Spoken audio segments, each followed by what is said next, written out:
ಆಗಿರ್ಬೋದು, ಅಥವಾ ನಾನು ಕೆಲಸ ಮಾಡ್ತಕ್ಕಂಥ ಒಂದು ಸಂಸ್ಥೆ ಆಗಿರ್ಬೋದು, ಅಥವಾ ನಾವು ಇನ್ನೂ ಎಲ್ಲ ಒಂದು ಕಡೆ ಕೆಲಸ ಮಾಡ್ತೀವಿ, ಇವೆಲ್ಲ ಟೀಮೇ ನಾವು ಎಲ್ಲ ಕಡೆನೂ ನಾವು ಇದೇ ಒಂದು ಕ್ವಾಲಿಟೀಸ್ನ ಬೆಳೆಸ್ಕೊಳ್ತಾ ಹೋಗಬೇಕು. ಮುಖ್ಯವಾಗಿ ಯೂತ್ಸಲ್ಲಿ ತುಂಬ ತಾಳ್ಮೆ ಅಂತಕ್ಕಂಥದ್ದು ಬೇಕು.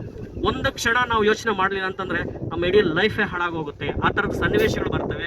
ಅದನ್ನು ನಾವು ಗಮನದಲ್ಲಿ ಇಟ್ಕೊಳ್ಳೋಣ.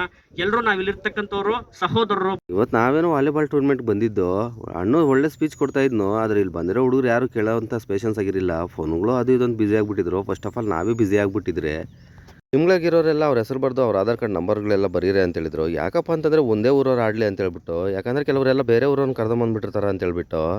ಬಟ್ ಮ್ಯಾಚಿಗೆ ಸ್ಟಾರ್ಟ್ ಆಯಿತು. ಯಾರ ಮೇಲೆ ಯಾರು ಆಡ್ಬೇಕು ಅಂತ ಹೇಳ್ಬಿಟ್ಟು ಚೀಟಿಗೆ ಬರ್ದಾಕಿದ್ರು. ಅನ್ನಷ್ಟೊಳಗೆ ನಾವು ಬೇರೆ ಟಿಫನ್ ತಿಂದಿರಲಿಲ್ಲ. ಸ್ವಲ್ಪ ಟಿಫನ್ ತಿಂದ್ಬಿಟ್ಟು ಬರೋಣ ಅಂತ ಹೇಳ್ಬಿಟ್ಟು ನಾನು ಅಜಯ್ನು ಮಧುಗನು 3 ಜನ ಹೋದ್ರೆ ಆಯಿತು. ಕಾರಣಾಂತರದಿಂದ ಇನ್ನೂ ಆಡಿಲ್ಲ.